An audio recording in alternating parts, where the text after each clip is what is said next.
Rachid Mekloufi, le grand champion de football, vient de nous quitter.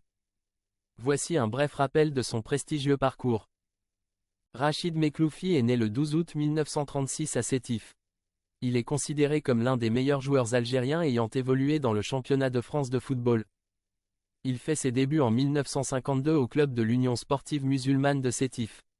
En 1954, à l'âge de 18 ans, les recruteurs de l'AS Saint-Étienne viennent le chercher pour lui faire signer son premier contrat professionnel.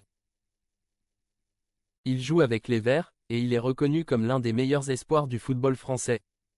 En 1957, il devient champion de France avec ce club, pour lequel il inscrit cette saison-là 25 buts. Titulaire indiscutable à Saint-Étienne, il porte 4 fois le maillot de l'équipe de France, entre 1956 et 1957.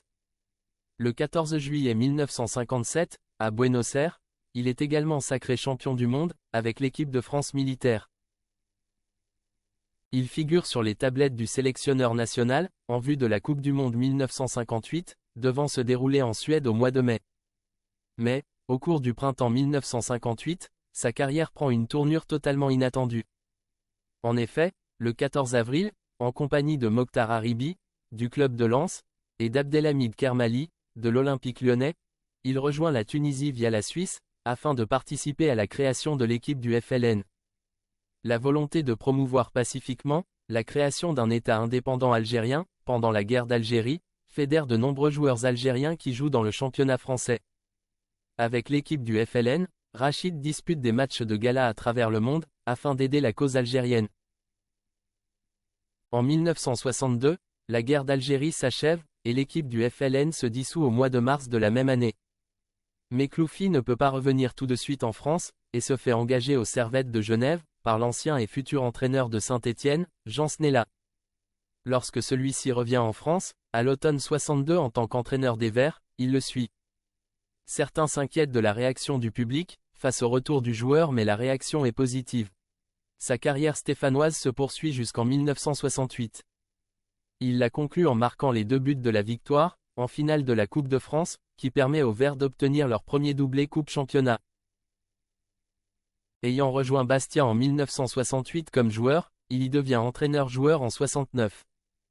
Il abandonne ensuite sa carrière de joueur, pour devenir sélectionneur de l'équipe d'Algérie.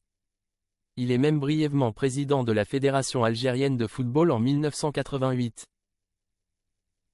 Il faut noter que Rachid Mekloufi n'a jamais reçu de carton, durant toute sa carrière sportive. Il a aussi été à la tête de plusieurs initiatives, pour le développement du football en Afrique, et notamment en Algérie.